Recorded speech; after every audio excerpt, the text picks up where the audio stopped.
একদম সকালবেলা ঘুম ভেঙে গেছে, তবে মা এখনো ঘুমাচ্ছে, তাই ভাবলাম আজকে মায়ের জন্য স্পেশাল কিছু করা যাক। আসসালামু আলাইকুম, সবাই কেমন আছেন? আমি তিশা, নতুন আরো একটি ভিডিওতে আপনাদেরকে জানাই সুস্বাগতম। তোমার প্রিয় ঋতু বর্ষা, তাই সারা বছর ধরে মেঘ প্রতিদিন তো মাই নাস্তা বানায়, তাই ভাবলাম আজকে মায়ের জন্য আমি নাস্তা বানাবো। কি বানাবো ভাবতে ভাবতে ভাবলাম পরোটা বানাই, কারণ আমি পরোটাটাই একটু ভালো পারি। সারা বছর ধরে বৃষ্টি। আটাটা মথে নিয়ে কিছুক্ষণ রেখে দিব রেস্টে, এরপর পরোটা বানানো শুরু করে দিলাম। এর মাঝেই মা উঠে গেল। মা দেখে খুবই খুশি হয়েছে, কারণ আমি পরোটা বানাচ্ছি। মাকে বললাম তুমি ইনসুলিন নিয়ে নাও, আমি তোমার জন্য ঝটপট করে পরোটা ভেজে ফেলি।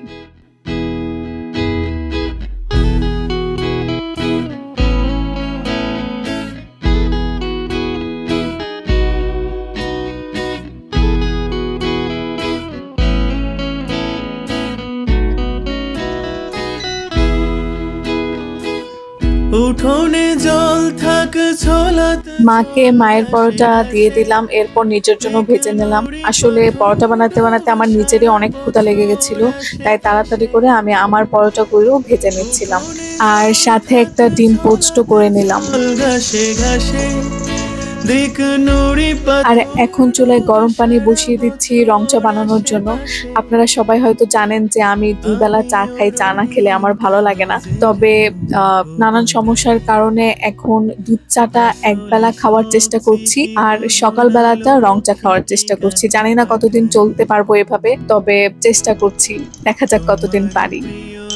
আর এখানে আমি টবে মাটি ভরে নিচ্ছিলাম। এই টবগুলো তো আপনারা আমার গতকালকের ভিডিওতে দেখেছেন, আমি টবগুলো দারাজ থেকে অর্ডার করে ফেলেছিলাম। সেগুলোতে এখন মাটি ফিল করে গাছ লাগানোর কাজ চলছে। ঘুরে ঘুরে আমার কারো কাছে কোনো কিছু চাইতে আমি খুবই শাই ফিল করি, সে আমার যত আপন জনই হোক না কেন, কিন্তু আসলে গাছ চাইতে আমার কখনো এই লজ্জাটা ফিল হয়নি।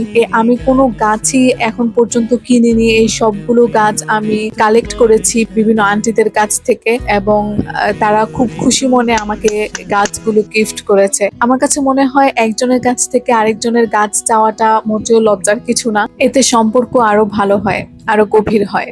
তোমার প্রিয় ঋতু বর্ষা, তাই একদিকে আমি আমার বারান্দা বাগানের কাজ করছিলাম, আর অন্যদিকে আমার মা রান্না করছিল। আজকে মা রান্না করেছে একদম কচি ডাঁটা শাক দিয়ে শাক ভাজি। এইটা যে কি মজা হয়েছে! আমার মায়ের প্রত্যেকটা রান্নাই আমার অনেক ভালো লাগে, এবং শুধু আমার মা না, প্রত্যেকের মায়ের রান্নাই খুবই মজা হয়। আর এরপর করেছিল মা কাঁকরোল ভাজি। কাঁকরোল ভাজি এভাবে খেতে আমার অসম্ভব ভালো লাগে। এরপর শুটকির পুলি করেছিল, এটা আজকে করেনি, এটা আগে বানানো ছিল, মা ফ্রিজে আমার জন্য স্টোর করে রেখেছিল, তো সেটাই ভেজে দিল।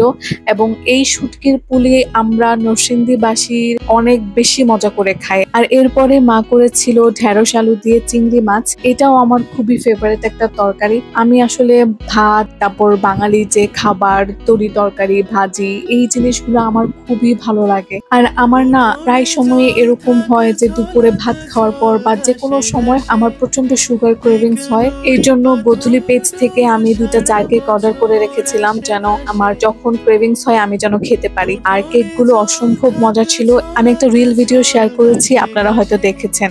আর এরপর বিকেল বেলাটা এমনি এমনি কেটেছে, কোনো কিছুই করিনি। আর সন্ধ্যার সময় মনে হলো একটু পাস্তা রান্না করি, তাই ঝটপট একটু পাস্তা রান্না করে ফেলছিলাম। পাস্তাটা একদম সিম্পল ভাবেই করেছি, বাটার থাকলে ভালো হতো, তবে আমার ঘরে বাটার ছিল না, এই জন্য তেল দিয়েই করেছি। প্রথমে রসুন, পেঁয়াজ, লবণ দিয়ে একটু ভালো মতো ভেজে নিলাম। এরপর একটা কাপে আমি একটা মিক্সচার তৈরি করে রেখেছিলাম, দুধ, তারপর একটু ময়দা, একটু কর্নফ্লাওয়ার, একটু গোলমরিচের গুঁড়া, এই জিনিসগুলো দিয়ে, একটু চিনিও দিয়েছিলাম, লবণ, এগুলো দিয়ে আমি একটা মিক্সচার তৈরি করে রেখেছিলাম। সেটা দিয়ে কিছুক্ষণ ভালো মতো নেড়ে চেড়ে ঘন হওয়া পর্যন্ত একটু অপেক্ষা করে, এরপর এর মধ্যে কাঁচামরিচ আর সিদ্ধ করে রাখা পাস্তা দিয়ে দিব।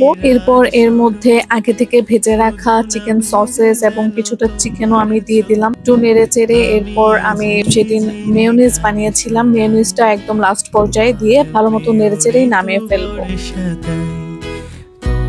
তারপর আর কি, এখন তো শুধু খাওয়া দাওয়ার পালা। খুব মজা করে খেলাম, আর বললাম না যে আমি এখন একবেলা দুধ চা খাই, তাই চাটাও খেয়ে নিচ্ছিলাম। আর চা খেতে খেতে বিদায় নিচ্ছি, আল্লাহ হাফেজ।